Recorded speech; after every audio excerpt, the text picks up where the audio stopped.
In this last video, I would like to talk to you about gamification and playfulness. So gamification basically means the use of game design elements in non-game contexts. So it's important to distinguish between game and play. So we're taking things from game interactions here, and we're taking out elements. So we're not creating full-fledged games, but we're instead borrowing what we know from the field of game design and implementing that in a non-game context.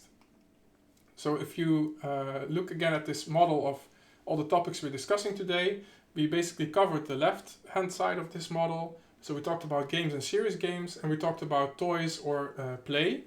And now we're going into the right side of the model. So we're going into gameful design or gamification, where we take parts out of a game. And also we're talking about playful design, where we take elements from what we know from playing with toys into a non-playing context.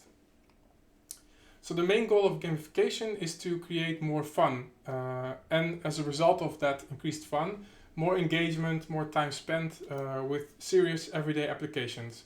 And our ultimate goal with that is to get better results.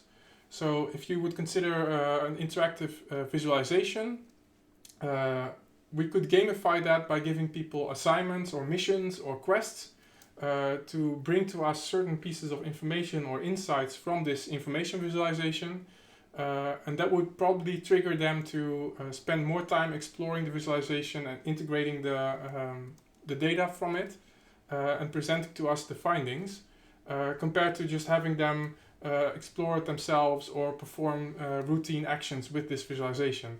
So this causes deeper processing of the information that is in the visualization, and as a result, probably better memorization of what's happening in the visualization. So that's an example of, by adding fun elements and making people spend more time and invest more effort, more cognitive effort into this interaction, achieving better results through gamification. So Foursquare is a very important example of a gamified application. This started at around 2010, I think.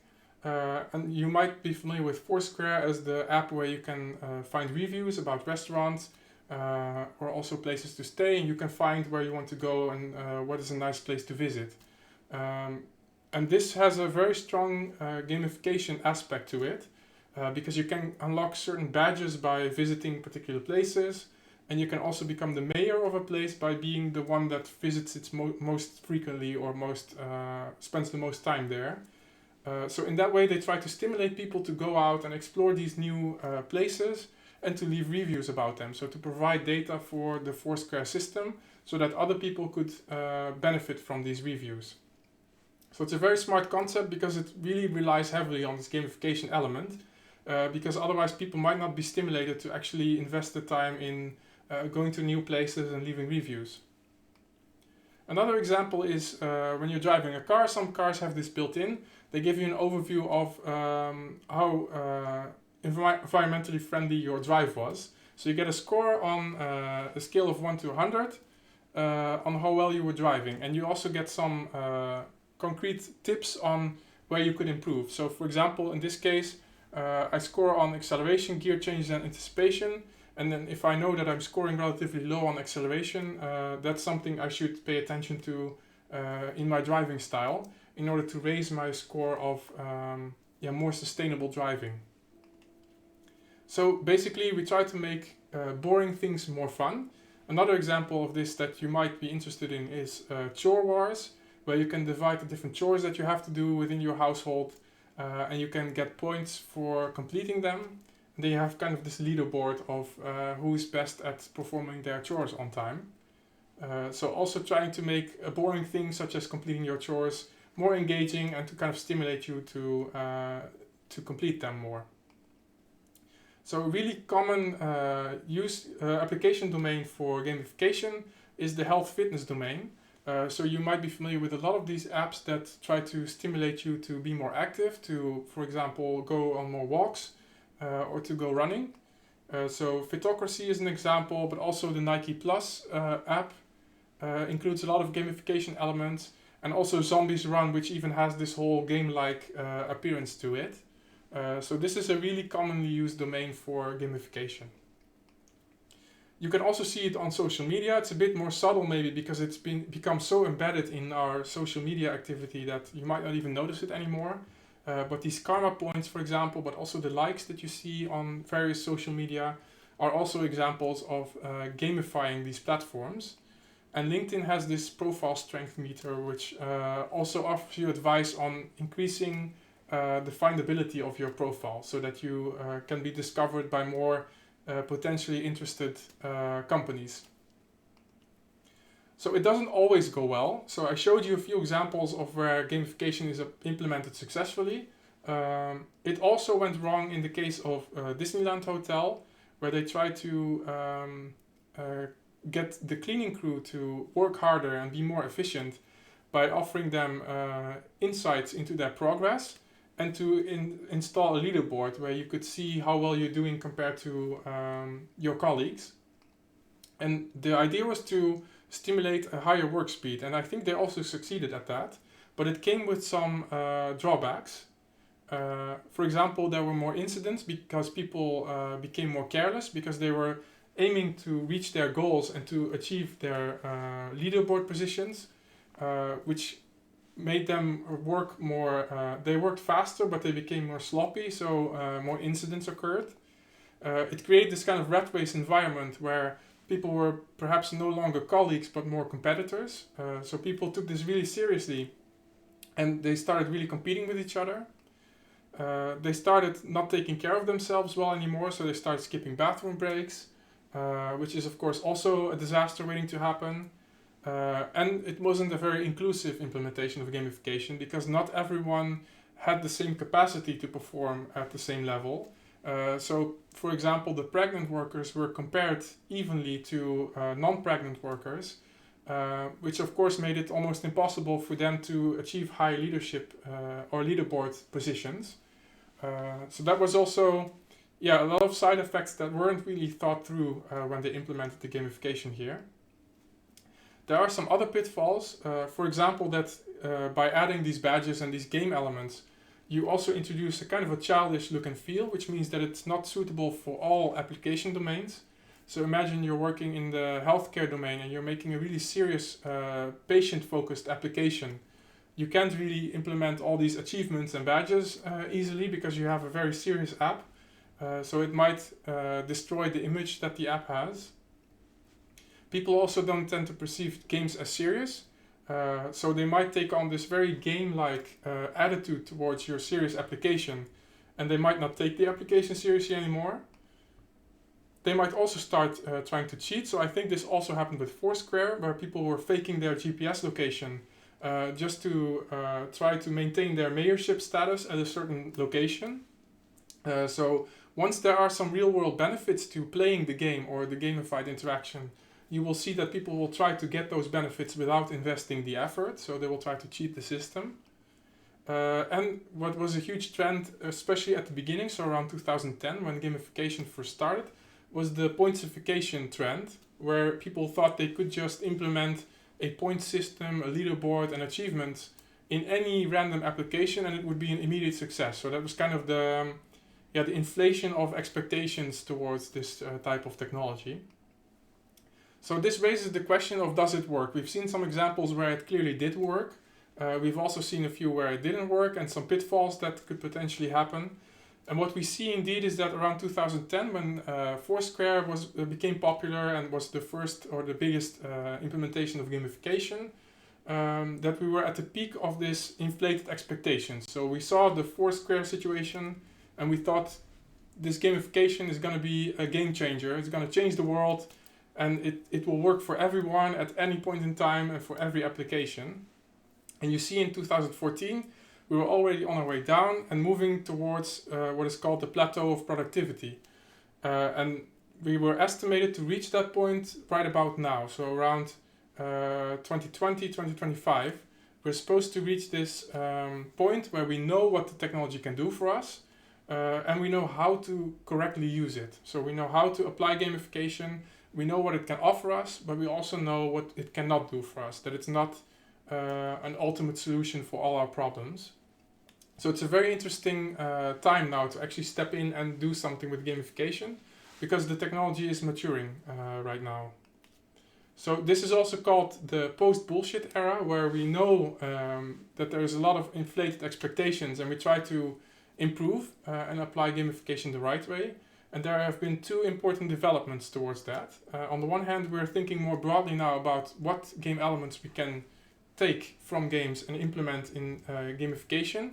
And there are some models that highlight a number of these elements that we can use. So not only focusing on badges and points anymore, but also looking at things like social elements or other game processes, for example, that we can use.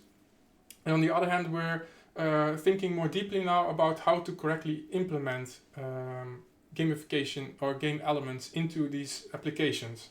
And that's called gameful design, where you really start from the basis. So you look critically at an existing product that is not gamified, and you try to reimagine that interaction and that product with fun in mind, and then you try to work in these game elements, rather than just adding a layer of badges on top of the existing product without thinking about the implementation. So some examples of game design elements beyond badges and leaderboards include game mechanics, such as adding time constraints or adding online collaboration between people. So this Miro or Miro website does that, right? So you can see other people working on the same product as you're working on it. But also on an even higher level, you can think of game design principles, such as how we know from games that we can stimulate enduring play, so long-term play, or also how we can introduce variety in the different interactions or game styles that we have. Okay, moving on to playful design. So playfulness is basically that you assume a playful attitude, also in everyday activities. And modern technologies such as smartphones and tablets kind of invite us to be playful just by the way we interact with them. So by having this touch screen, we can touch various elements on the screen, we can drag them around. In Tinder, for example, we can swipe. All these are examples of playful interactions that we can have, that really invite us to explore and to see where the limits are of the technology. On the other hand, this is something we've been doing for a long time. So think, for example, of a dirty car and considering that as an empty canvas on which you can leave a funny message. That's also a way of thinking playfully about everyday activities. So basically, playfulness, if you want to be a little bit more philosophical, you could say that it's about emotional design, so designing for certain emotional responses. And it's also called post-functional design. So we're no longer designing products that are purely meant to be functional and to help us achieve certain tasks, but we also want our products to trigger certain emotions, to give pleasurable experiences. So for example, the smartphone also, the functional phone was one that could call, and the post-functional phone is the one we have now, which offers us all kinds of apps and a camera and all these additional functionalities. So the difference between play and playfulness is that play is the activity of playing that we talked about in the first video, and playfulness is really an attitude towards basically everything we encounter in daily life.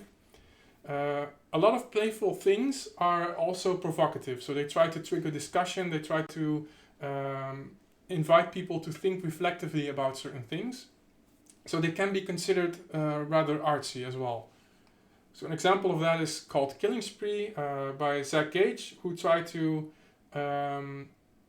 create a statement about all the violence that has been going on in these shooter games, going back all the way to the first shooter game of Wolfenstein 3D, which he kind of replicated, but without all of the game elements. So this doesn't really count as a full game because there's no goal.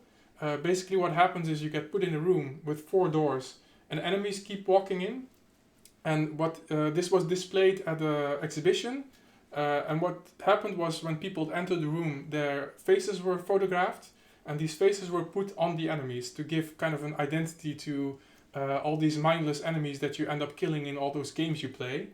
So the statement here was kind of like, do we really need all this violence and all this bloodshed in these games? It didn't work out as expected because people were actually enjoying shooting people they saw around them so much that some people would go back and have themselves photographed even more so that they would come up more in the game. And people would also spend like 20 minutes just shooting random enemies without any clear goal, just for the sake of it. So it didn't really bring across the message that the creator intended, but that's part of the playful attitude, right? So you create this artifact, this product, you put it out there, and you see how people respond to it without any concrete expectations or concrete goals in mind. So that's more the playful attitude, and also how it compares to the more gameful, predetermined attitude. Another example is in this kind of post-UI era that we're in now, where we have a lot of communication with our devices by means of natural language, is that in these assistants like Siri, they built in responses to some kind of playful questions that you could potentially ask, like what is the meaning of life? Siri will answer that with 42. Instead of the more basic reply, the more natural one, I don't know, or can you repeat that, or I don't understand. That would be the reply if it was a purely functional agent. But since they wanted to add some playful elements to create a sense of joy with the user, they implemented some answers to these common fun questions. So to further illustrate the difference between gameful and playful design, so gamification and playful design, I highlighted an article that I recently published here, and consider the case where you want to write an academic text and you want to get support for writing better academic texts. If you take the gameful approach, you could think of a way that gives you a measurement of how strong your academic text currently is. So this text could be 82% strong, along with some concrete feedback on how to make improvements to raise this grade. So this is a bit similar to the car example, where it gave me a rating of how well I was driving, how ecologically friendly I was driving. In this case, the quality of my writing is assessed and then communicated back to me in a gameful way. If you would take the playful approach, on the one hand, I kind of took the playful approach by introducing some terminology that is related to the domain. So this is a paper about live streaming, and I used the word double-edged sword, which I thought was kind of funny, because it's not necessarily related to gaming, but it is a sword, which is a gaming item, so I thought it was kind of playful use of language. But if you want to create a playful tool that supports the academic writing process, what you could do is create something like an academic buzzword bingo, where you have a number of words there, like phenomenon or novel, that we see in a lot of academic papers, but that basically don't really say much. And they are like your basic checklist of having an impressive academic article, like if you include a lot of those cliche words. So the message that this tool, this playful tool, is actually sending out is, please don't use these words. Don't be that cliche that introduces all of these words in your academic text. But it's reframing it in such a way that it's playful, it's provocative. It's saying, well, let's see how high you can score on this cliche meter, instead of saying, please try to avoid using cliches. So the goal is the same. You want to improve the quality of the academic writing, but in the gameful way, you try to use game elements like the score and the feedback to actually steer people in the right direction. Whereas in the playful case, you're trying to kind of provoke thought, and you're trying to kind of make people reflect on their writing. So potentially they might reach the same goal, but in different ways. Another combination of gameful and playful interaction is Duolingo. So in general, Duolingo has a lot of gamification, right? Because it has the badges, it has the unlocks of different levels, different challenges. It has the avatar duo that accompanies you as you learn. But what stood out, someone mentioned this example on Twitter, where he got an email from Duolingo or from the character duo saying that, well, I haven't seen you in a while, and this character duo that was accompanying you went on learning without you and has now learned a lot of new Dutch words, and you haven't, so haha, please come back. So this email is not that gameful, it's more playful. So in that sense, they nicely combine gameful and playful elements to create a complete system. I'm not sure how successful this is, because this feels very confronting, and I'm not really happy with this type of email, I think, because it addresses your feelings of guilt of not putting in effort. But it is a nice attempt, and it builds on the fact that you think that Duo is an actual, or that you imagine it to be an actual character that actually learns stuff and that's actually communicating with you. So it plays into your imagination, and that's what makes it more playful than gameful, in my opinion. But of course, there is a large gray area where stuff is a little bit playful and gameful, or there's some overlap. So it's not really always easy to create a clear distinction between playful and gameful. Alright, thank you, and I will see you in the interactive session.